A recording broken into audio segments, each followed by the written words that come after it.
Señor Jesús, invocamos tu nombre esta tarde, Señor. Nos acercamos a ti confiadamente por el sacrificio de Cristo en la cruz. Señor, bendecimos hoy tu nombre. Te invocamos, Señor. Te invocamos, Señor Jesús, al único que es nuestra esperanza viva. Hoy ponemos nuestros ojos en el autor y consumador de la fe. Nuestra única esperanza eres tú, Señor. Esperamos, Señor, en tus palabras, en que tus palabras son verdad y todas se cumplirán, Señor. Confiamos en tu obra, confiamos en las cosas que tú haces, Señor. Confiamos, Señor, en ti.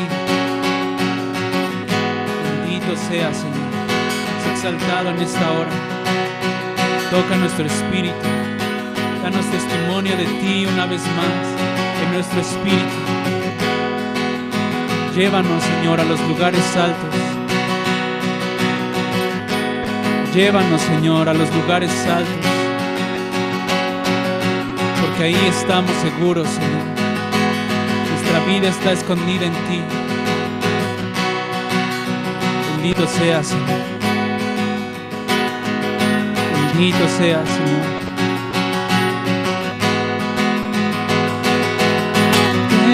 Tengo una esperanza hermosa para mí, y esa eres tú.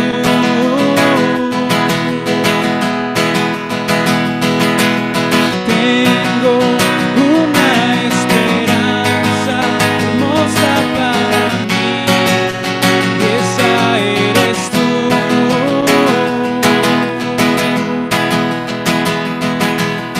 Tengo una esperanza hermosa para mí, y esa eres tú.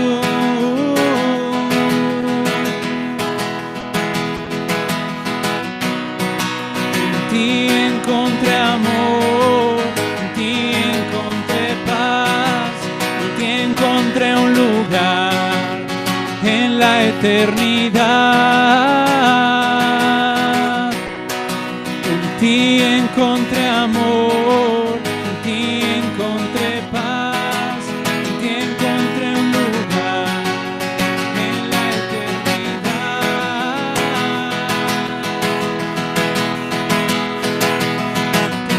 Tengo una esperanza hermosa para mí, y esa eres tú.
esta es nuestra esperanza para siempre. Señor Jesús, esta es nuestra esperanza en ti, en que vendrás entre las nubes con poder y gran gloria. Señor, nada en este mundo se compara con la gloria venidera que ha de manifestarse cuando tú regreses, Señor. Las aflicciones de este tiempo presente no se comparan con la gloria que vendrá cuando tú te manifiestes. Y nosotros seremos manifestados contigo en gloria. Oh, anhelamos nuestra redención, Señor. Anhelamos levantar nuestro rostro y verte a ti, Señor, venir entre las nubes.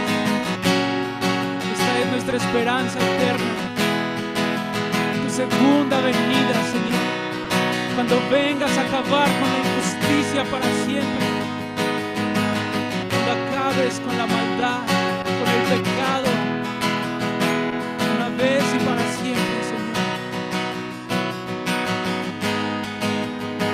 Esperamos en ti, Señor. Ven pronto, Señor Jesús, y toma tu lugar como Rey. Ven y toma lo que te pertenece, porque el Padre te lo ha dado como herencia. Ven y toma tu lugar, Señor Jesús. Anhelamos tu venida, Señor. Esta es nuestra esperanza. Bendito seas, Jesús.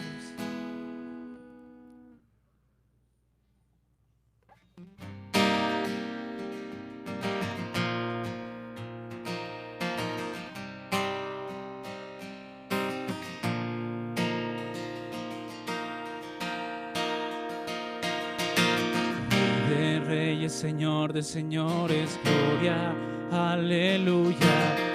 De reyes, Señor de señores, gloria, aleluya. De reyes, Señor de señores, gloria, aleluya. Aleluya.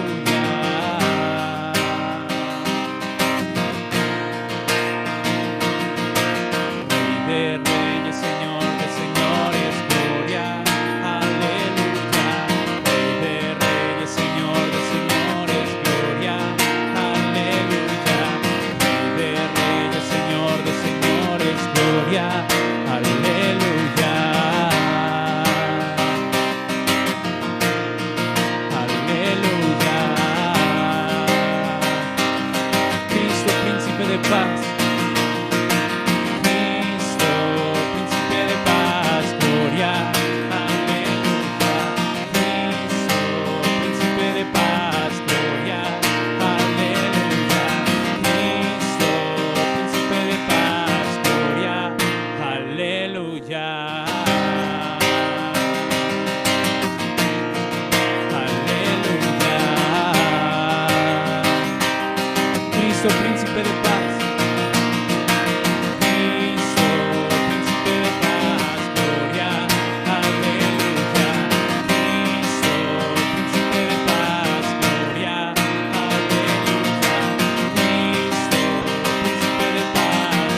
ni en los cielos, ni en la tierra, ni debajo de la tierra. No hay nadie como tú, Señor. Tú eres el Rey de los siglos.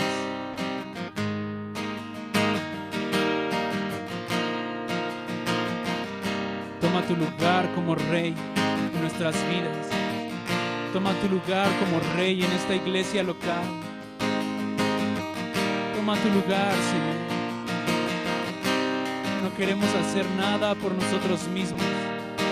Toma tu lugar como Rey en nuestras vidas, en nuestras familias, en esta iglesia local. Toma tu lugar, Señor.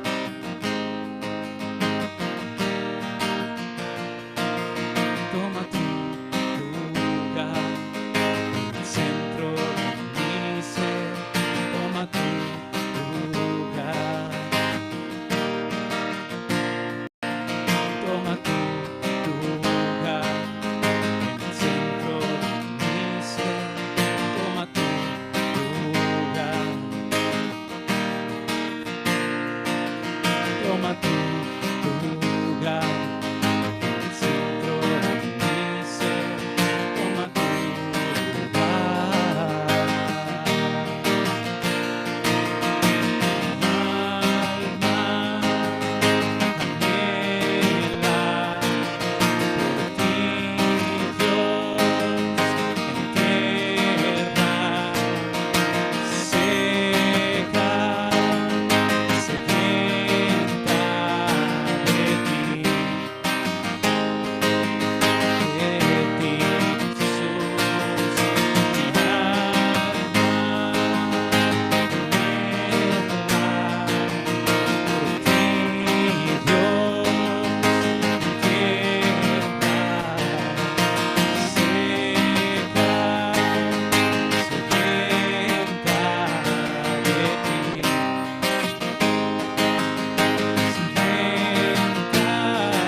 tú satisfaces mi ser.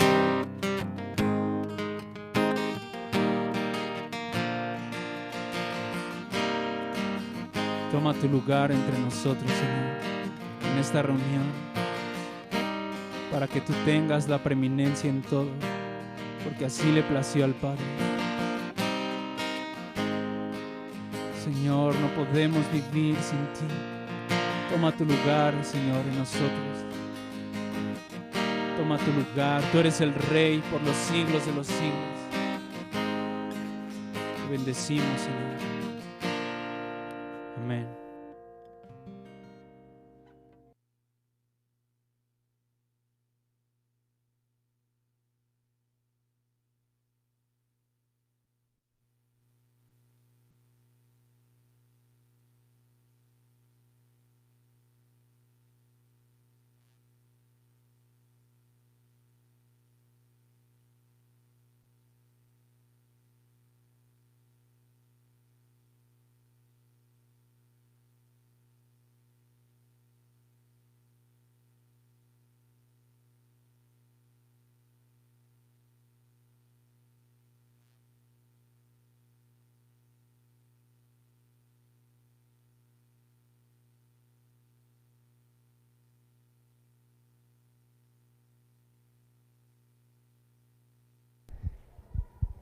Señor, somos tu iglesia.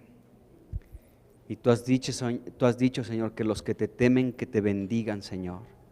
Y te bendecimos. Gracias por este buen tiempo que hemos pasado, Señor. Al, Señor, abrir nuestros labios, Señor, y publicar de tus grandezas, Señor, de nuestra esperanza que está en ti, que tú eres el Rey de reyes, el Señor de señores, Señor, y la necesidad real, Señor, profunda que tenemos de ti cada día, Señor. Gracias, Señor, por este tiempo que nos permites pasar contigo, donde te exaltamos y te bendecimos los que te tememos, Señor. Señor, y tú nos bendices también a nosotros. Rogamos que, pues en este tiempo, Señor, tu presencia se manifieste en nuestras vidas a través de tu palabra, de tus palabras que son espíritu y que son vida. Rogamos que, Señor, pues hoy estemos receptivos a recibir de ti, Señor. Señor, abrimos nuestro corazón, que nuestro corazón se expanda, Señor. Toma tu lugar en el centro de nuestro ser, en nuestro espíritu humano, Señor. Toma allí tu lugar, Señor, y gobierna sobre nuestras vidas y en esta reunión. Te lo rogamos, Señor. Bendice este tiempo de comunión con tu palabra y ayúdanos, Dios, en el nombre de Jesucristo. Amén. Amén. Bueno, pues vamos a continuar después de haber visto el capítulo 20 de Primera de Samuel, donde hemos hablado de la amistad entre David y Jonatán. Pues vamos a iniciar con el capítulo 21. El capítulo 21 de verdad que es un capítulo muy interesante también, donde pues vamos a aprender muchas cosas. Lo más probable es que hoy solamente veamos unos 2 versículos de este capítulo, porque hay algunas cosas importantes que tenemos que destacar de parte de Dios, el mensaje que Dios tiene para nosotros a través de este capítulo 21. Así que pues vamos a abrir nuestras Biblias ahí en Primera de Samuel capítulo 21. Y bueno, recuerden que estamos mencionando la vida de David, porque el tema original que estamos viendo es la genealogía de Jesucristo, pero en Mateo capítulo 1, versículo 6 se menciona a David, pero es muy importante que veamos que ahí se le da un calificativo a David muy importante, se dice el rey David. Entonces, el que la Biblia le mencione de esta manera en los primeros renglones del primer libro del Nuevo Testamento a este David, es por algo importante, ¿no? Y tenemos que estudiar su vida, ver muchos detalles de su vida para entender por qué él llegó a ser el rey de Israel. O sea, no nada más fue así de gratis, sino Dios tuvo que elaborar y trabajar ampliamente en la vida de este joven cuando fue ungido, ¿no? Ahí en Primera de Samuel capítulo 16, versículos 12 y 13, fue ungido David por Samuel, pero no inmediatamente ocupó el reino, ¿no? Les he mencionado anteriormente que En ese capítulo 16 de 1 Samuel, versículos 12 y 13, algunos comentan que David tenía aproximadamente 15 años, ¿de acuerdo? Entonces, para que él fuera coronado como rey sobre toda la nación de Israel, pasaron 15 años, porque segunda de Samuel, capítulo 5, nos especifica eso, que David tenía 30 años cuando fue el rey de todo Israel. Entonces fueron 15 largos años en los que Dios trabajó en la vida de David, de este joven a los 15 años, ¿sí? Para que pudiera ocupar ese lugar. Bueno, ahora que, por eso estamos estudiando la vida de David, para que sepamos cómo él pudo llegar a ser el rey de Israel. Entonces Dios tuvo que trabajar mucho con la vida de David. En el capítulo 20 vimos la amistad de David con otro joven, seguramente era un joven también, Jonatán, y sus almas estaban unidas. Y bueno, hablamos de todo esto, y ya para el capítulo 21, ¿sí? Algunos también comentan que David ya tenía, para este capítulo 21, tenía 20 años, es decir, ya habían pasado 5 años desde que fue ungido ahí en el capítulo 16, versículos 12 y 13. Entonces fueron ya 5 años para este capítulo 21 que han transcurrido en la vida de David, ¿de acuerdo? 5 años difíciles de estar huyendo, de estar escapando, de estar con la angustia, con la preocupación constantemente de esta persecución por parte de Saúl sobre su vida para quererlo matar. Y bueno, este capítulo 20 es un capítulo muy interesante porque se habla de una, o sea, como que este capítulo 21 habla de una crisis muy grande que experimentó David.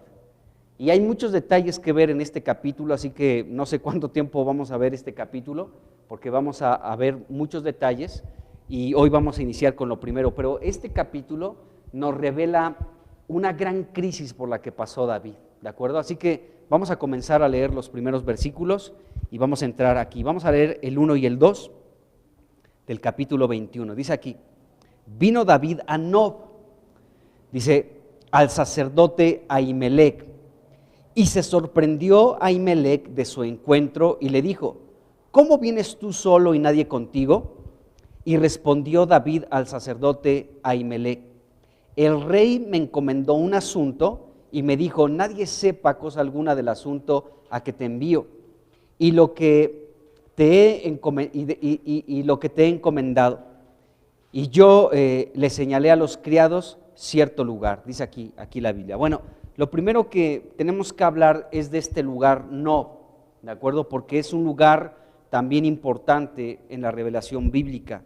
Esta palabra Nob, o este lugar más bien Nob, se menciona aquí en el capítulo 21, en el versículo 1, en el versículo 9, versículo 11 y en el versículo 19.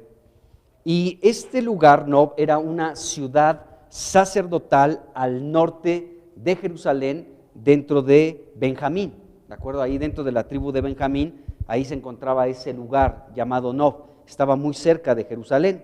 Y bueno, la palabra Nob, su significado nos revela mucho, este lugar Nob. Entonces, este lugar Nob nos habla nuevamente, como lo que vimos anteriormente de Ramá, ¿no? Nayot en Ramá. ¿Se acuerdan que, bueno, Nayot significaba las moradas donde Dios habita, y Ramá, lugares altos o lugares celestiales? Bueno, en el caso de Nob también significa altura. Es interesante esto, y estaba muy cerca, por cierto, ahí de Ramá. Y bueno, este lugar Nob significa altura, o sea, un lugar alto, y también significa buena morada. Qué interesante que tenga un significado muy semejante al de Ramá y de Nayot en Ramá. Entonces David, acuérdense que se movió de ese lugar, Nayot en Ramá, para buscar a su amigo Jonatán, y Jonatán lo confortó, lo animó, se despidieron, y pues inmediatamente David se dirige a este lugar, a una ciudad sacerdotal. Qué interesante, porque no era cualquier lugar. Así como Nayot en Ramá era el lugar donde Samuel presidía a un grupo de profetas y se cantaba a Dios, se proclamaba la palabra de Dios, el gobierno de Dios estaba allí, la llenura del Espíritu estaba en este lugar. Bueno, David inmediatamente se mueve a otro lugar con características muy similares, ¿no? Se fue a Nob, un lugar alto, una morada, una buena morada, un lugar alto, ahí se fue. Pero este nombre Nob también nos habla de un fruto que se obtiene, o sea, la misma palabra Nob se va desglosando y tiene el siguiente significado, producir un fruto, eso significa Nob también, o sea, germinar como el proceso de sembrar una semilla. Nob significa germinar, florecer, producir a final de cuentas algo, ¿no? Y aumentar en eso que se está produciendo. Entonces, David fue a este lugar, a una ciudad sacerdotal, a un lugar alto, a una morada, ¿sí? A una morada celestial. ¿Por qué? ¿Por qué Nob era importante y por qué David se dirigió a este lugar? Porque, como les menciono, era una ciudad sacerdotal, o sea, no era poca cosa, era un lugar importante delante de Dios, delante de todo el pueblo de Israel, porque era un lugar, ahorita vamos a ver por qué ahí fue David, pero miren, vamos rápidamente al capítulo 22, en el versículo 19, se menciona de una manera muy clara que era un lugar donde estaban los sacerdotes. Dice, primera de Samuel, capítulo 22, versículo 19, dice, y a Nob, ciudad de los sacerdotes. Hasta ahí vamos a quedarnos. O sea, Nob era una ciudad sacerdotal, ¿de acuerdo? Este versículo nos revela completamente esta situación. Y bueno, el tabernáculo, ¿sí? Que fue levantado por Moisés, ¿no? Dios le dijo a Moisés cómo tenía que ser elaborado el tabernáculo, con qué materiales, etcétera, sabemos todo eso. Bueno, el tabernáculo se encontraba en este momento de la historia en ese lugar llamado Nob. Ahí se encontraba el tabernáculo. Entonces, esto es interesante porque el tabernáculo todos sabemos que era el lugar importante donde los hebreos rendían culto a Dios en el tabernáculo. Ahí presentaban sus ofrendas, sus sacrificios, el sacerdote ministraba, ¿no? Encendía el candelabro, comía de los panes de la proposición, el altar del incienso y podía entrar también al lugar santísimo. Entonces, el tabernáculo pues era un lugar muy muy importante para el culto judío, ¿de acuerdo? Y había sido levantado en este lugar llamado Nob, el lugar de Silo, porque cuando Israel salió de la esclavitud de Egipto, estuvo algunos años, recuerden, ahí en el desierto hasta que muriera esa primera generación, para que posteriormente pudieran, dirigidos ya por Josué, entrar a la tierra de Canaán y establecerse y comenzar a conquistar la tierra, ¿de acuerdo? El primer lugar donde el tabernáculo estuvo dentro de la tierra prometida, dentro de Canaán, fue en Silo. Ese fue el primer lugar donde estuvo el tabernáculo. Pero el tabernáculo después tuvo que ser movido, ¿de acuerdo? Y ya se encontraba en este segundo lugar llamado Nob. Ahora, Nob fue la ciudad que reemplazó precisamente a Silo como centro sacerdotal. O sea, anteriormente el lugar sacerdotal pues era en Silo, el lugar donde estaba el tabernáculo y se le ministraba a Dios. Pero como hubo este movimiento de Silo a Nob, entonces ahora Nob se convertía en esta ciudad sacerdotal. Bueno, ¿cómo fue este movimiento? Debemos de recordar un poquito pues la historia de Israel, y de hecho, como estamos leyendo 1 Samuel, pues seguramente van a recordar por ahí que en el capítulo 4 de 1 Samuel se da un suceso pues trágico con Israel y con el arca del pacto, con el arca de Dios, ahí en el capítulo 4 de 1 Samuel. ¿Qué fue lo que sucedió? Bueno, nos dice la Biblia que los filisteos derrotaron a Israel y tomaron el arca del pacto, el arca de Dios que representaba la presencia de Dios, y se la llevaron a una de las ciudades de los filisteos, y de hecho la metieron ahí a un templo, ¿no? Al templo de Dagón, ¿se acuerdan? Bueno, vamos a leer el versículo 10 y 11 de 1 Samuel capítulo 4. Dice aquí, bueno, antes de leer esto, nada más para recordarles un poco, Israel y los filisteos estaban peleando, ¿sí? Estaban peleando y eran derrotados los israelitas. Entonces, a los ancianos se les ocurrió algo. Dice, vamos a traer el arca de Dios que está en Silo, ¿sí? para vencer a nuestros enemigos los filisteos. Entonces nos dice la Biblia, ahí en el capítulo 4, que el pueblo fue precisamente por el arca y la trajeron al campo de batalla. Cuando llegó el arca, hubo regocijo en el pueblo de Dios, ¿sí? De tal manera que gritaron, dice la Escritura, y tembló la tierra. Y los filisteos se espantaron terriblemente, pero también se animaron al mismo tiempo y dijeron: peleemos como hombres, porque si no nos van a someter los israelitas.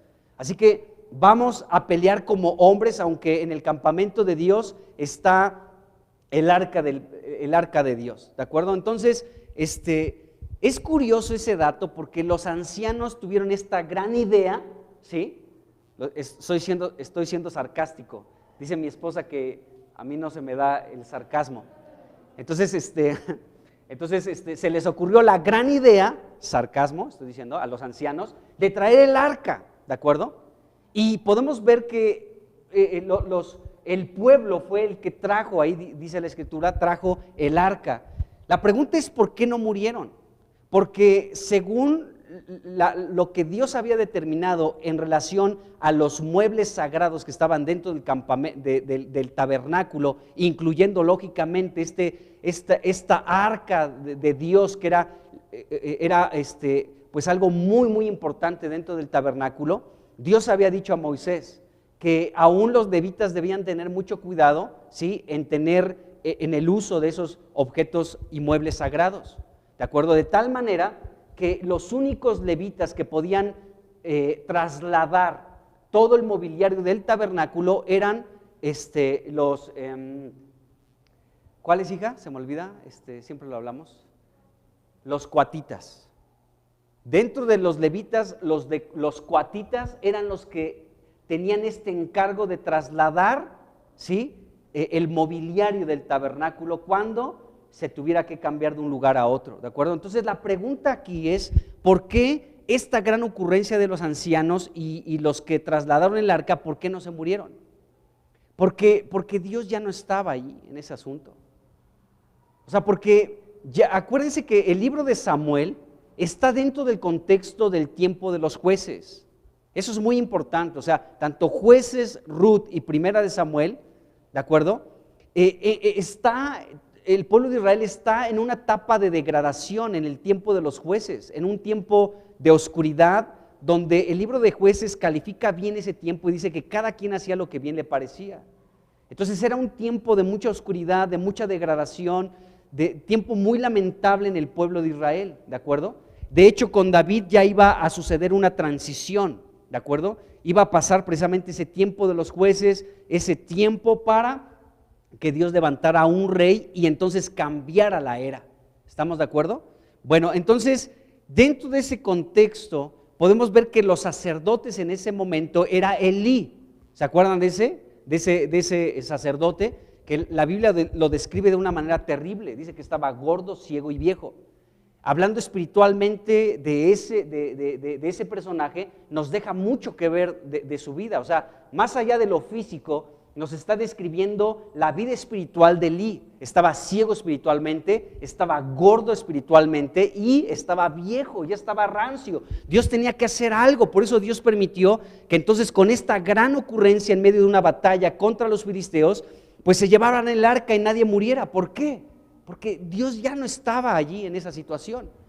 Y bueno, llegaron ahí y Dios tenía que renovar este asunto. Y lo renovó pues en primera instancia con Samuel y después con la preparación de David, ¿de acuerdo? Pero bueno, entonces vemos esta batalla. Llega el arca, hay un gran grito por parte de Israel y los filisteos tienen temor porque hasta tembló la tierra, pero fueron derrotados, murieron más de 30,000 personas en esa batalla, ¿de acuerdo? Y después llegamos a este versículo, ahora sí, 1 Samuel 4, versículos 10 y 11. Dice: pelearon pues los filisteos e Israel fue vencido con todo y el arca. Y el arca representaba la presencia de Dios. De entre los querubines que estaba en el propiciatorio, es decir, en la tapa, en la cubierta de esa caja de madera forrada con oro que contenía la ley, la vara que reverdece y el maná, de ahí Dios se comunicaba y hablaba con Moisés, hablaba cara a cara, dice la Escritura. Pero entonces pelearon pues los filisteos e Israel fue vencido. Dice, y huyeron cada cual a sus tiendas y fue hecha gran mortandad, pues cayeron de Israel 30,000 hombres de a pie. Fíjense nada más, versículo 11.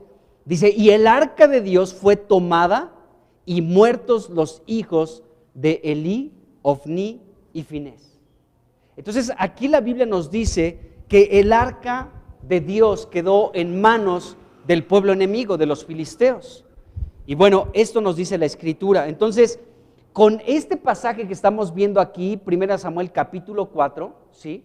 Con esta experiencia, con esta batalla,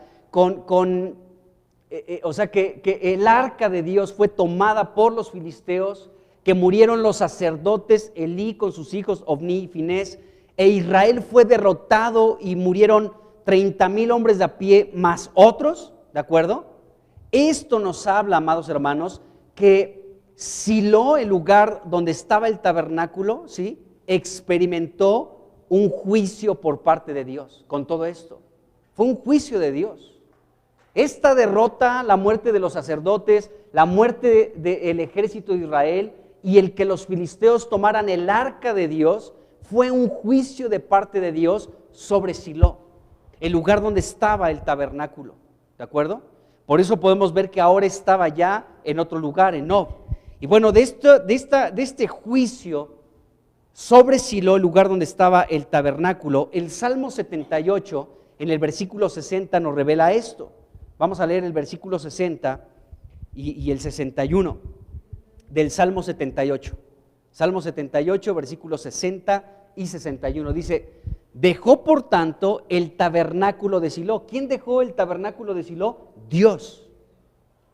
Por eso vemos que cuando se le ocurrió a los ancianos traer el arca y el pueblo fue por ella y la trajo al campo de batalla, pues no les pasó nada, porque Dios ya no estaba ahí. Acuérdense que cuando alguien, una de las instrucciones de Dios sobre los levitas es que los hijos de los sacerdotes, cuando se tenían que trasladar de un lugar a otro, los hijos de los sacerdotes tenían que cubrir primero la mesa de los panes con una tela, con unas pieles, de acuerdo, igual el candelabro, el altar del incienso, todo lo tenían que cubrir, y después llegaban los cuatitas solamente para trasladarlo. Si a alguno de los cuatitas se le ocurría estar de curioso y levantaba tantito una tela o una piel para mirar cualquier mueble de estos sagrados dentro del tabernáculo, morían. Entonces, ¿por qué no murieron? ¿Por qué no murieron en esta batalla de 1 Samuel capítulo 4? Por esto, porque Dios dejó el tabernáculo de Silo. Dios ya no estaba allí. ¡Qué horrible! Esta es la degradación que estaba experimentando el pueblo de Israel en esos tiempos. Horrible, ¿no? En ese tiempo todavía no había rey, nos dice la Biblia, sobre Israel. Bueno, dice, entonces dejó por tanto el tabernáculo de Silo, la tienda en que habitó entre los hombres. Dios habitando entre los hombres ya no estaba. Dice, y entregó a cautiverio su poderío, ¿sí?, y la gloria en mano del enemigo. Ese versículo es muy lamentable en el sentido de lo que estaba experimentando Israel. Entonces Dios entregó la gloria de Dios, que estaba representada por por toda la composición del tabernáculo, pero un objeto muy importante dentro del tabernáculo era el que estaba dentro del lugar santísimo, que era el arca de Dios. Y fue tomado el poderío, ¿sí?, dice aquí, la gloria en mano, la gloria de Dios en mano del enemigo, de los filisteos. Entonces esto fue algo muy trágico que experimentó Israel. De hecho, cuando los filisteos tomaron el arca, la persona más entendida en ese momento era la esposa de Finés. Finés, acuérdense que era el hijo del sacerdote Elí, ¿de acuerdo? Entonces esta mujer, no se dice su nombre, pero ella tenía más entendimiento que su esposo Finés y que su suegro también. Y cuando ella iba a dar a luz, ¿de acuerdo?, murió y le puso por nombre a su hijo Icabod. ¿Qué significa Icabod? sin gloria, ¿de acuerdo? Sin gloria significa la gloria ha partido, eso significa Icabod, la gloria ha partido, se ha ido la gloria. Imagínense, esta mujer entendía lo que estaba sucediendo. Con la muerte de su esposo y de su cuñado y de su suegro y la derrota de Israel en manos de los filisteos y que los filisteos tomaron el arca y se la llevaron, esta mujer entendida sabía lo que estaba sucediendo. Creo que en ese momento fue la única entendida en ese momento y también ella murió, ¿de acuerdo? Pero porque ella cuando dio a luz, al enterarse que su esposo había muerto, que su suegro había muerto, que el arca había sido tomada por los filisteos, ella pues vinieron dolores de parto rápido y dio a luz y murió, pero a su hijo le puso esto, sin gloria. Se ha ido la gloria, qué tremendo. Icabod también significa, le han quitado la gloria a Israel. Qué tremendo, esta mujer entendía lo que estaba sucediendo, lo entendía perfectamente. Y dice ahí el capítulo 4 de 1 de Samuel, versículo 21 y 22, para que veamos lo que dijo esta mujer. Dice 1 de Samuel 4, 21 y 22. Dice, y llamó al niño Icabod. Ya dije el significado de Icabod, ¿sí? Sin gloria, la gloria ha partido, se ha ido la gloria, le han quitado la gloria a Israel. Eso significa Icabod. Dice, y llamó al niño Icabod, diciendo, traspasada es la gloria de Israel. O sea, los sacerdotes murieron, Israel fue derrotado y el arca cayó en manos del pueblo enemigo, de los filisteos. Esta mujer entendía, traspasada es la gloria de Israel, por haber sido tomada el arca, dijo esta mujer, dice, y por la muerte de su suegro y de su marido, los sacerdotes. Y versículo 22 dice, y dijo pues, traspasada es la gloria de Israel, porque ha sido tomada el arca de Dios. Esta mujer fue entendida, sabía, veía el panorama con claridad y se dio cuenta lo que estaba sucediendo con Israel en ese momento. Bueno, nos damos cuenta de esta situación. Entonces, vemos esto allí. Ahora, después el arca de Dios fue recuperada. Sabemos que ahí hemos leído, lo tenemos relativamente fresco, ¿no?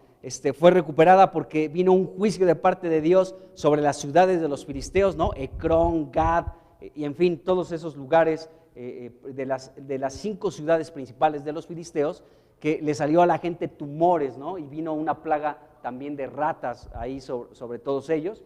Y a final de cuentas Dios se encargó de derrotar ahí a los filisteos. Y bueno, nos dice la Escritura que a final de cuentas el arca fue recuperada y permaneció por 20 años, ¿sí? En Kiriat Jearim. Primera de Samuel, capítulo 7, versículos 1 y 2. Vamos a leerlo rápidamente.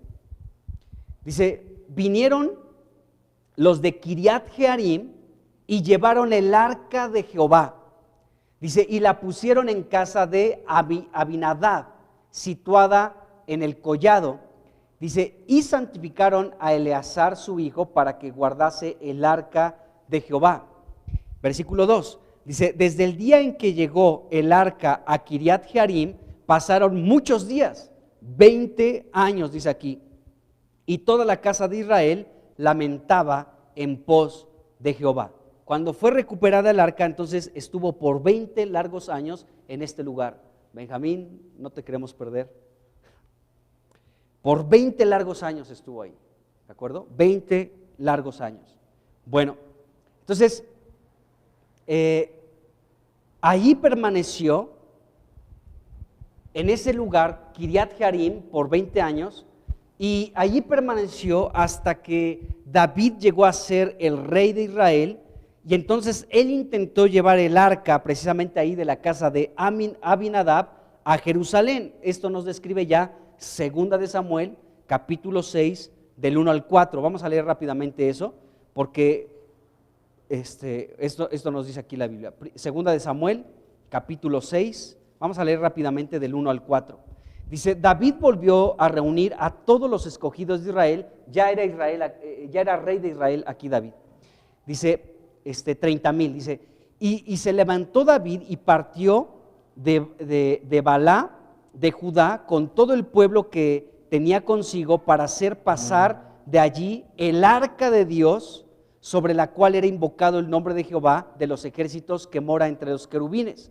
Dice, pusieron el arca de Dios sobre un carro nuevo y lo llevaron de la casa de Abinadab, ¿de acuerdo? De Abinadab, dice, que estaba en el collado, y Usa y Ahío, dice, hijos de Abinadab, guiaban el carro nuevo. Y cuando lo llevaban a la casa de Abinadab, que estaba en el collado, con el arca de Dios, Ahío iba delante del arca. Y bueno, a final de cuentas, si seguimos leyendo, David, fue un intento fallido, a final de cuentas. Sabemos que ahí Usa tropezó el carro nuevo, ¿no?, que llevaba ahí este hombre Usa, y entonces extendió la mano para querer proteger el arca que no se cayera, y murió. Entonces fue un intento fallido por parte de David, y el arca de Dios entonces permaneció por 3 meses, nos dice la Biblia, ¿sí?, en la casa de Obed-Edom. Esto nos dice el mismo capítulo aquí, 2 Samuel capítulo 6, versículos 10 y 11. Bueno, entonces David, por circunstancias en las que se encontraba, bueno, y a final de cuentas, ya después de aquí, pues ya más adelante David la pudo llevar finalmente a ese lugar, ¿no?, al lugar, a Jerusalén. Ahí la pudo llevar después de un largo tiempo. Bueno, entonces este fue el asunto con el arca aquí. Entonces podemos ver que por esta razón, o sea, lo que quería tocar es este asunto, cómo hubo este cambio de Silo, ¿sí?, a Nob, ¿de acuerdo? ¿Por qué? Porque Silo fue un lugar que cayó el juicio de Dios, porque el sacerdocio ya estaba todo mal. Entonces vemos aquí, regresando a 1 Samuel capítulo 21, que David, por las circunstancias en las que se encontraba, la persecución del rey Saúl sobre su vida, pues David nos dice aquí, 1 Samuel capítulo 21, versículo 1, ¿sí?, que fue al lugar correcto, fue a Nob, a este lugar donde las moradas son las mejores moradas, son las moradas celestiales, el lugar donde Dios habita, etcétera, ¿sí? Fue a ese lugar, a una ciudad sacerdotal en Nob.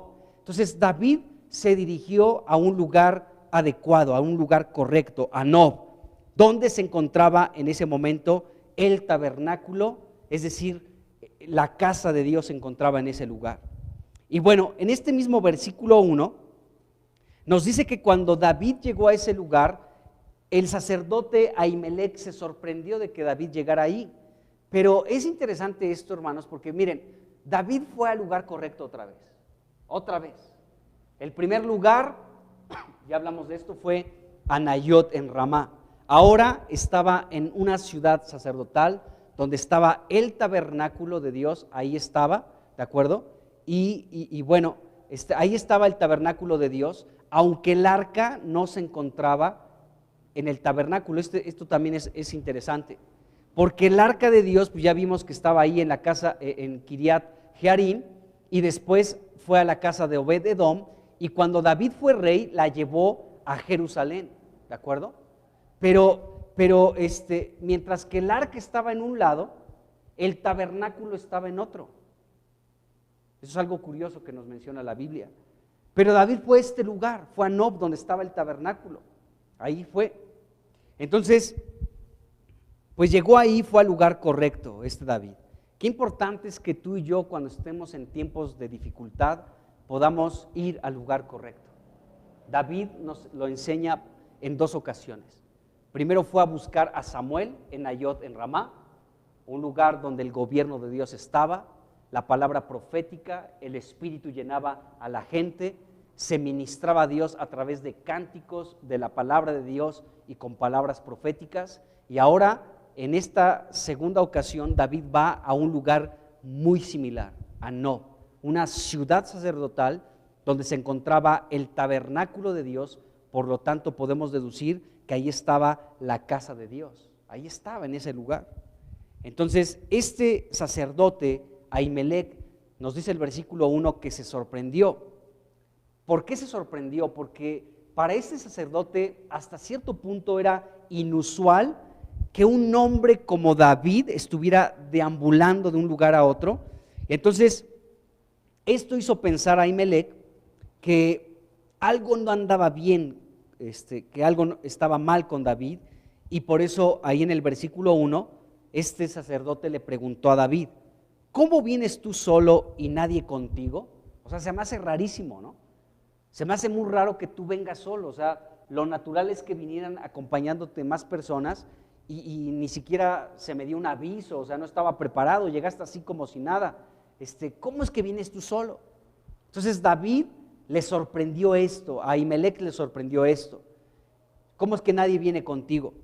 Parece ser, por lo que leemos aquí en este versículo 1, que Ahimelech no sabía de esta situación que estaba viviendo David, es decir, que David estaba en conflicto con Saúl, o más bien, Saúl estaba en conflicto contra David y lo estaba persiguiendo. Al parecer, aquí como que Ahimelech no sabía con mucho detalle de este conflicto entre Saúl contra David.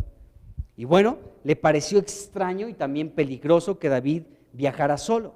Ahora, llegamos a un punto en el versículo 2 interesante en la vida de David. En el versículo 2 y otros versículos más adelante, en este mismo capítulo 21, vamos a encontrar la crisis de David. O sea, hizo bien en ir a este lugar, a Nob, ¿sí? A un lugar, a estas moradas, ¿sí? A las mejores moradas, a estos lugares altos, a Moab, a Nob, una ciudad sacerdotal. Pero cuando él llegó a este lugar, no se comportó de la mejor manera. Y en el versículo 2 vemos la crisis en la que estaba David. Y vemos aquí en el versículo 2 que David comenzó a utilizar palabras mentirosas. Comenzó a mentir. David, sí, David. Comenzó, sí, a hablar cosas fuera de lugar. Palabras llenas de mentira. Así que vamos aquí al versículo 2. Dice aquí el versículo 2. Dice: y respondió David a la pregunta que le hizo el sacerdote, ¿no? El sacerdote le dijo: ¿cómo vienes tú solo y nadie contigo? Versículo 1, ¿sí? Y versículo 2, David responde con palabras mentirosas. Y respondió David al sacerdote Ahimelech: el rey me encomendó un asunto. Sí, llamero. El rey no le había encomendado nada, era una mentira. Saúl estaba persiguiendo a David y lo quería matar. ¿Cuál asunto le había enviado Saúl a David? Ninguno. David fue un mentiroso. Ese hombre David. Dice: el rey me ha encomendado un asunto y me dijo, fíjense, nadie sepa cosa alguna del asunto a que te envío y lo que te he encomendado. Y yo le señalé a los criados un cierto lugar. O sea, Ahimelech se sorprendió de que David llegara solo, y hasta David se inventó a unos criados que iban con él cuando él iba solo. Está horrible, ¿no? Bueno, está horrible porque ahorita vamos a ver algo trascendente en este asunto, ¿no? En esta mentira que utilizó David, trajo consecuencias muy trágicas. Esta mentira de David la podemos leer como muy sencilla, ¿no? Ay, pues fue una mentira, pues tenemos que ver que estaba perseguido, pues hay que justificar su mentirita, ¿no? Pero no, hermanos, esta mentira de David trajo consecuencias terribles, y ahorita vamos a hablar un poco de ellas. Entonces, nos dice aquí el versículo 2, que David le dijo a este sacerdote: el rey me encomendó un asunto. Esto era totalmente una mentira, porque Saúl no lo envió a nada. Era una mentira que estaba utilizando David. David huyó a Nob, ¿sí?, donde se encontraba el tabernáculo de Dios, fue a refugiarse a la casa de Dios, pero comenzó a ser mentiroso en la casa de Dios, con el sacerdote, aquel que estaba con la investidura de parte de Dios para ser un puente entre Dios y los hombres, un sacerdote. Y este David, ¿sí?, comenzó a apoyarse en la mentira en un lugar muy importante, en Nob, una ciudad sacerdotal, un lugar de mucho peso, ¿sí? En la casa de Dios, este hombre, David, comenzó a hablar mentiras con el sacerdote. Bueno,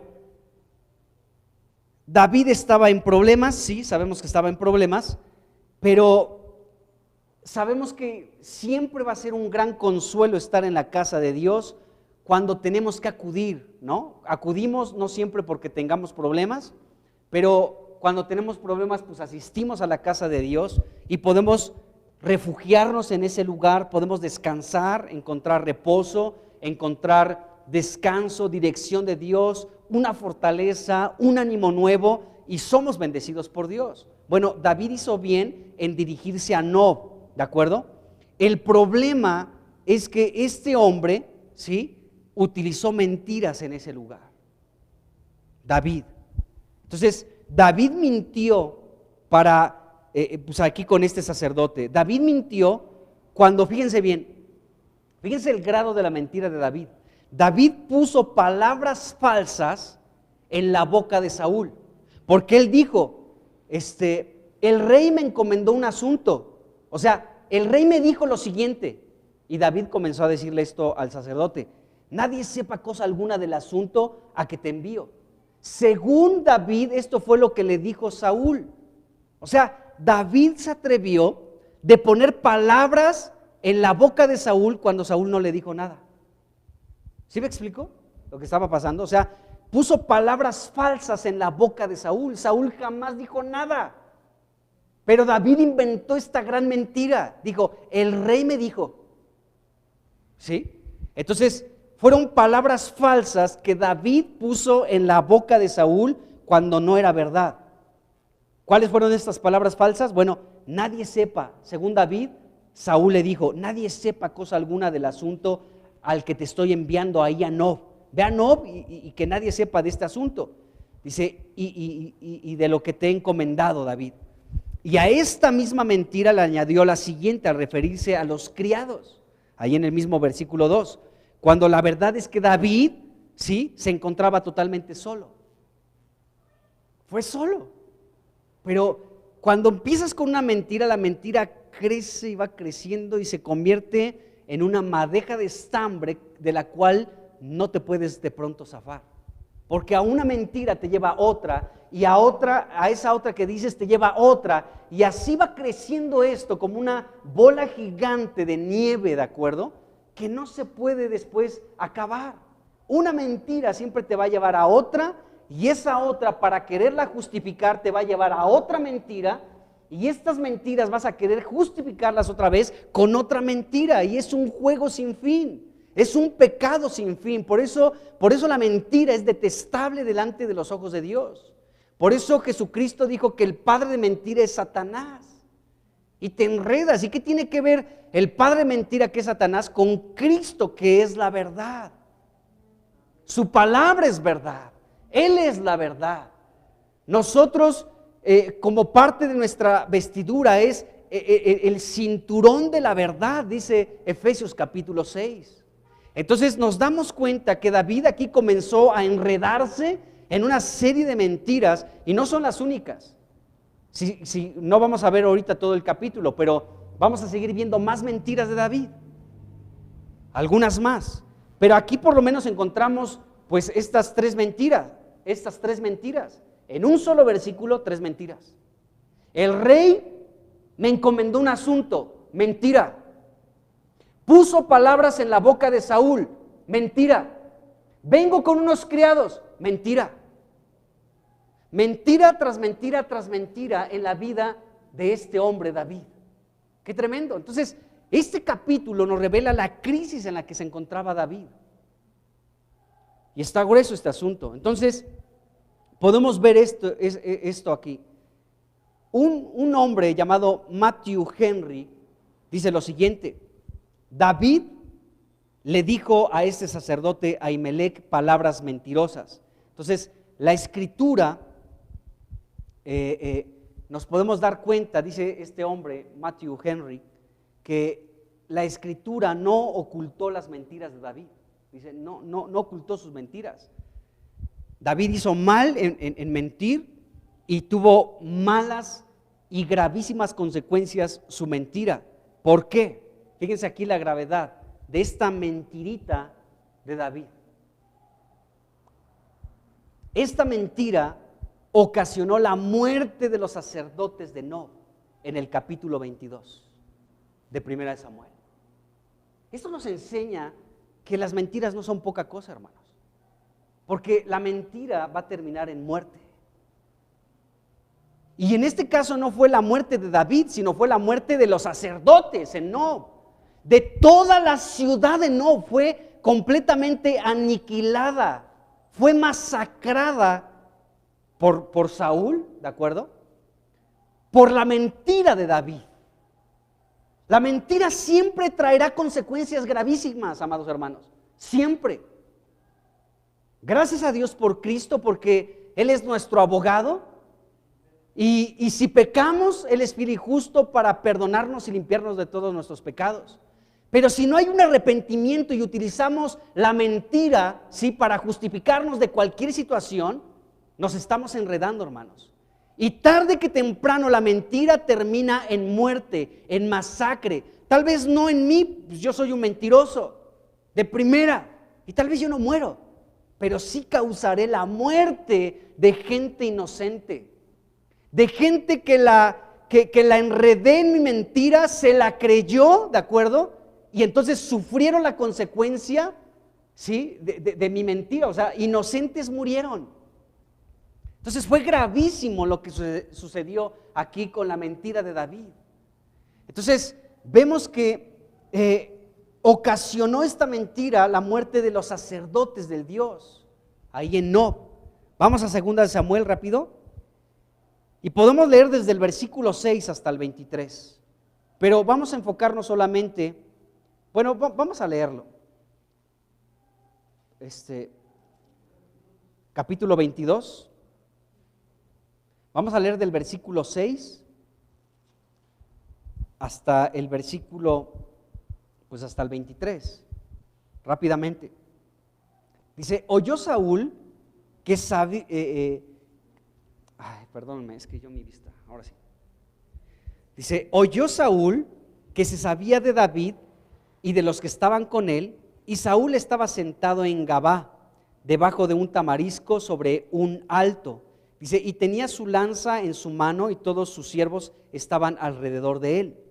Y dijo Saúl a sus siervos que estaban alrededor de él, oigan ahora, hijos de Benjamín, les dará también a todos ustedes el hijo de Isaí tierras y viñas, y les dará a todos ustedes jefes de millares, y los hará a todos ustedes jefes de millares y jefes de centenas, para que todos ustedes hayan conspirado contra mí, y no haya quien me descubra al oído cómo mi hijo ha hecho alianza con el hijo de Isaí, ni alguno de ustedes que se duela de mí y me descubra cómo mi hijo ha levantado a mi siervo contra mí, para que me aceche tal como lo hace hoy. Entonces Doeg, el edomita, que era el principal de los siervos de Saúl, respondió y dijo, yo vi al hijo de Isaí que vino a Nob, a Ahimelech, hijo de Ahitob, el cual consultó por él a Jehová y le dio provisiones y también le dio la espada de Goliat el filisteo. Y el rey envió por el sacerdote Ahimelech, hijo de Ahitob, y por toda la casa de su padre, los sacerdotes que estaban en Nob. Dice, y todos vinieron al rey. Y Saúl le dijo, oye ahora, hijo de Ahitob. Y él dijo, heme aquí, señor mío. Y le dijo Saúl, ¿por qué has conspirado contra mí, tú y el hijo de Isaí, cuando le diste pan y la espada y consultaste por él a Dios para que se levante contra mí y me aceche con lo que hace hoy día? Entonces Ahimelech respondió al rey y dijo, ¿y quién entre todos tus siervos es tan fiel como David, yerno también del rey, que sirve a tus órdenes y es ilustre en tu casa? He comenzado yo desde hoy a consultar por él a Dios. Lejos sea de mí, no culpe el rey de cosa alguna a su siervo y a toda la casa de mi padre, porque tu siervo ninguna cosa sabe de este asunto. O sea, les digo, Ahimelech no sabía de este conflicto entre Saúl y David. Dice aquí, porque tu siervo ninguna cosa sabe de este asunto, grande ni pequeña. Y el rey dijo, sin duda morirás, Ahimelech, tú y toda la casa de tu padre. Entonces dijo el rey a la gente de su guardia que estaba alrededor de él, vuélvanse y maten a los sacerdotes de Jehová, porque también la mano de ellos está con David. Pues sabiendo ellos que huía, no me lo descubrieron. Pero los siervos del rey no quisieron extender sus manos para matar a los sacerdotes de Jehová. Pues lógicamente había temor en ellos. ¿Cómo vamos a atentar contra los sacerdotes? No podemos hacer eso, es atentar en contra de Dios. ¿De acuerdo?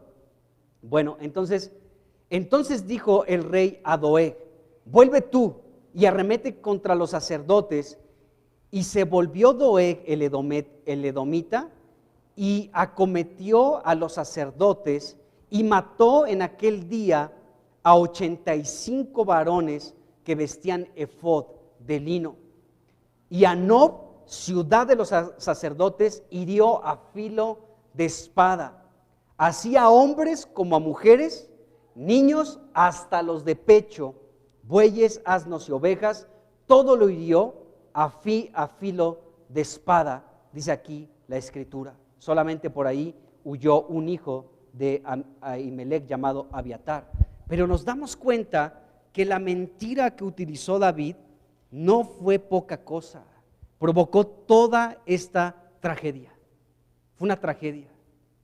Por eso, amados hermanos, somos el pueblo de Dios. La mentira es algo que a veces nosotros puede ser que no consideremos tan grave, pero sí lo es, sí lo es. Como ejemplo estamos viendo este asunto. Murieron masacrados muchos inocentes, todos los sacerdotes de Nob y todo el pueblo de Nob, hasta niños de pecho, mujeres y niños, todos. Entonces vemos esto, amados hermanos, que el pecado de David definitivamente sí trajo consecuencias muy lamentables, y en este caso fue precisamente la muerte de muchos, de toda esta ciudad sacerdotal de Nob. Qué tremendo, hermanos.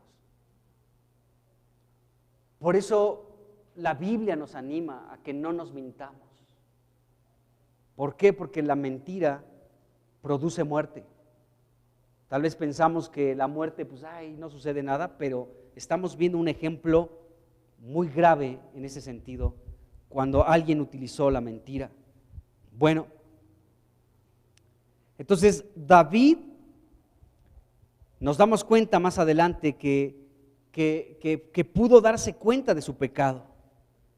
Las consecuencias de su mentira fueron muy tristes, la muerte de todo este pueblo, de todos estos sacerdotes, de gente inocente, y el alma de David quedó completamente derretida por este peso. Dijo David, soy culpable de esto, de verdad que lo soy. Porque hay un salmo donde David cuenta esta experiencia de Doeg, es el Salmo 52. Rápidamente, el Salmo 52, déjenme les digo qué versículo. No es cierto. Déjenme ver, ahorita les digo. Bueno, el Salmo 52, después vamos a hablar de él también, pero déjenme ver. Más bien es el Salmo 34:13.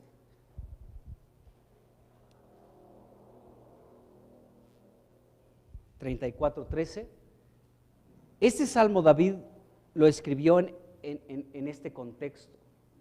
Bueno, cuando más adelante, aquí en 1 Samuel capítulo 21, cuando David se va a refugiar con los filisteos, y los filisteos lo toman como prisionero, de acuerdo a David, David de pronto habla este salmo, ¿sí? Este salmo, y bueno, parte de este salmo, aquí declara esto David, dice: guarda tu lengua del mal y tus labios de hablar engaño. Este salmo ya lo escribió David más adelante aquí en el capítulo 21 de 1 Samuel, por ahí del versículo 12 o 13, cuando David se va con los filisteos, huyendo también ahí con los filisteos, de pronto escribe este salmo, el 32, y encontramos el versículo 13, porque seguramente en ese lapso, cuando David estaba con los filisteos, aconteció lo que dice el capítulo 22, la muerte de los sacerdotes. Entonces David aquí muestra en cierto sentido esto, ¿no? O sea, el guardar su lengua del mal y sus labios de hablar engaño. ¿Por qué? Porque él había utilizado las palabras mentirosas, el engaño, ¿sí? Pues para refugiar, para protegerse, ¿de acuerdo? No sé realmente de qué quería protegerse con el sacerdote, pero él utilizó la mentira, y la mentira trajo consecuencias terribles, la desaparición prácticamente de todo el pueblo sacerdotal de Dios en Nob. O sea, la mentira está horrible, horrible.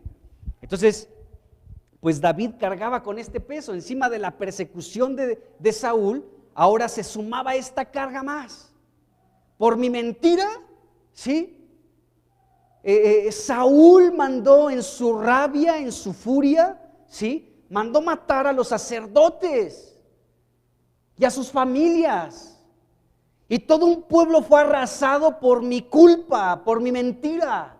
Qué terrible es la mentira. Es un pecado, amado hermano. Si tú practicas la mentira, tienes que ir a Cristo y arrepentirte de corazón, derramar lágrimas, porque aún David derramó lágrimas por este asunto. Ya entraremos en más detalle a estos salmos, porque aquí en el capítulo 21 vamos a ver por lo menos 3 salmos, en este capítulo 21 de 1 Samuel. 3 salmos donde David nos platica su experiencia en toda esta crisis que nos narra el capítulo 21 de 1 Samuel. Pero dentro de ellos, David decía: Señor, aún mis lágrimas tú las tienes en tu redoma. Porque era un hombre que en medio de toda esta crisis tan horrible que estaba viviendo, ¿de acuerdo? Pues derramó muchas lágrimas. Pero de verdad, hermano, si tú eres alguien que practica la mentira, tienes que arrepentirte. Porque tarde que temprano la mentira trae como consecuencia la muerte de inocentes. Entonces vemos esto aquí. Entonces David, y con esto voy terminando prácticamente, David se dio cuenta del pecado que cometió. Las consecuencias fueron terribles y fueron lamentables y fueron muy tristes. Y entonces David estaba experimentando, ¿sí?, este peso de su pecado, porque la mentira es pecado. Entonces, y por eso dice la Biblia que la paga del pecado es muerte. Pues la mentira es un pecado y la paga del pecado es la muerte. Entonces, David estaba experimentando el peso de este gran pecado, porque muchos fueron asesinados por esta mentira. Pero a final de cuentas él pudo reconocer también esta situación. Al único sobreviviente de esta masacre, David le confesó su pecado. O sea, pudo reconocerlo, y esto mismo aparece en 2 de Samuel, en 1 de Samuel capítulo 22, versículo 22, vamos a leer. Y 23, vamos a leer los dos, versículo 22 y 23. Entonces dice aquí: y dijo David a Abiatar. Abiatar era el hijo de Ahimelech, el sacerdote al que David le dijo esta mentirota, ¿no?, que ya leímos en el versículo 2 de 1 Samuel 21. Bueno, y dijo David a Abiatar, dice: yo sabía que estando allí aquel día Doeg el edomita, él lo había de hacer saber a Saúl. Fíjense lo que dijo aquí David: yo he ocasionado la muerte de todas las personas de la casa de tu padre. O sea, David, dentro de todo esto que enfrentó de su pecado, de la muerte de los inocentes, pues tuvo también el carácter, ¿de acuerdo? La sinceridad de reconocer su error. Y lo dijo con la persona adecuada, en este caso con el hijo de Ahimelech, con Abiatar, el sobreviviente de aquella masacre. Le dijo, ¿sabes qué? Yo soy el culpable, dijo David. Yo soy, nadie más. Aquí nada más le faltó decir a David, porque le dije una serie de mentiras a tu padre, que mira las consecuencias, ¿no? Pero aquí vemos que David dice, yo he ocasionado la muerte de todas las personas de la casa de tu padre. Seguramente esto ya se lo pudo decir así David a este hombre Abiatar, porque David ya había pasado un tiempo seguramente en la presencia de Dios, lo que leímos hace un momento en el Salmo 34, ¿sí? Salmo 34, les dije, ¿no? Versículo 13, porque seguro, ¿qué salmo fue? Es que ya se... 34:13, ¿sí? Seguramente David ya pudo llegar con este Abiatar a decirle esto, yo soy el culpable de la muerte de toda la casa de tu padre, porque David ya había pasado un tiempo con Dios, ahí según nos revela el Salmo 34. Qué tremendo, hermanos, qué tremendo es esta situación. Luego dice el versículo 23, quédate conmigo, son palabras de David a este sobreviviente. Quédate conmigo, no temas, quien busque mi vida buscará también la tuya, pues conmigo estarás a salvo. Entonces David ya se comprometió a proteger a este sacerdote también, Abiatar, pero fíjense las consecuencias de las mentiras, qué tremendo. ¿Qué podemos aprender de esta situación, hermanos?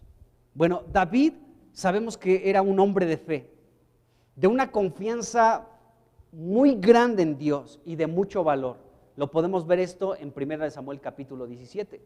Todo Israel atemorizado por Goliat. Pero David, un chamaquito de 15 años, dijo, Dios va a pelear por mí. ¿De acuerdo? Así como Dios me ha librado del león y del oso, también nos va a librar de este filisteo incircunciso.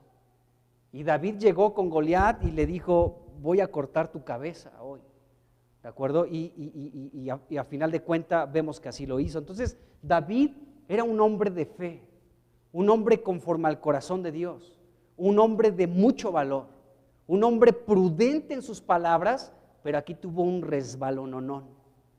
Era alguien prudente en sus palabras. Pero aquí nos dice la Biblia, de verdad que David estaba experimentando una gran crisis. Por eso, amados hermanos, los títulos de los grandes hombres de Dios, ¿sí? A veces tenemos que ver la vida de estos hombres como David, ¿no? Que aunque era un hombre conforme al corazón de Dios, un hombre de fe, un hombre que peleó contra Goliat, peleaba las batallas de Dios, no dejó de ser un hombre como tú y como yo. Qué tremendo, ¿verdad, Benjamín? Ok, entonces, qué tremendo, hermanos, qué tremendo está esta situación. Entonces, pues este hombre David tenía fe, tenía valor, tenía confianza en Dios, pero estas cosas le fallaron por temor y por cobardía en este momento. Las mentiras de David están escritas aquí en estos primeros versículos que acabamos de leer, no para que lo imitemos a David, ¿no? Pues él mintió siendo David, pues ¿qué me espera a mí de un simple mortal? ¿No? David mintió, pues, híjole, entonces yo que soy un simple mortal, pues ¿cómo no voy a mentir? No, o sea, si está escrita la mentira de David, es para que sepamos que hay un ejemplo en la Biblia. Dios descubrió este pecado de David, ¿sí? Para que nosotros aprendamos, amados hermanos, que las mentiras tienen consecuencias. Por supuesto que tienen consecuencias. Y también está escrito aquí como una advertencia para nosotros. Por eso Dios permitió, ¿sí?, que quedara registrado aquí en la Escritura uno de tantos detalles de David, ¿de acuerdo? En este caso, dejó las palabras de prudencia para hablar palabras mentirosas que causaron un desastre, la muerte, la masacre de todo un pueblo. Y no cualquier pueblo, debemos también enunciar esto. Un pueblo de sacerdotes. Qué tremendo. ¿Se dan cuenta? Entonces, bueno, tampoco podemos justificarnos en este asunto y decir, bueno, pues David mintió, yo también miento, ¿no? No, o sea, insisto en esto, está escrito aquí para que nos demos cuenta que la mentira siempre traerá una consecuencia terrible, ¿de acuerdo? Pero bueno, gracias a Dios por Cristo, que podemos ir a su presencia, podemos arrepentirnos de nuestros pecados para que solamente de nosotros salga la verdad y salga la vida, no la mentira y la muerte. Qué tremendo. Bueno, pues vamos a dejarle por hoy hasta aquí y vamos a seguir avanzando en este capítulo. Y bueno, pues vamos a dejarla hasta aquí. Padre, pues en el nombre de Jesús, pues agradecemos, Señor, lo que tu palabra nos revela, lo que tu palabra nos enseña, y gracias te damos por la casa de Dios que es la iglesia, por este lugar donde podemos estar y refugiarnos, descansar, recibir dirección de parte tuya, ánimo, esperanza, confianza, un conocimiento de ti, un encuentro contigo, Señor. Oh Padre, gracias por este lugar llamado Nob, por una ciudad sacerdotal. Sin duda alguna, Nob también representa a la iglesia. Gracias, Señor, porque Nob igual es una morada, una buena morada, en lugares altos, donde se germina, se fructifica y se da un fruto, Señor. Gracias, Señor, y este fruto puede aumentar. Gracias porque es aquí en la iglesia. Líbranos de cualquier palabra mentirosa, Señor. Líbranos. En el nombre de Jesús. Pon temor en nuestro corazón. Tu palabra dice que el temor a Dios es la vida, Señor. Es el principio de la sabiduría, pero también es la vida, Dios. Así que pon tu temor en nuestro corazón y líbranos de ser tu iglesia y ocupar palabras mentirosas, Señor, para justificar cualquier cosa. Ayúdanos, Dios. Sácanos de la mentira y líbranos del pecado que lleva a la muerte. En el nombre de Jesucristo. Amén. Amén.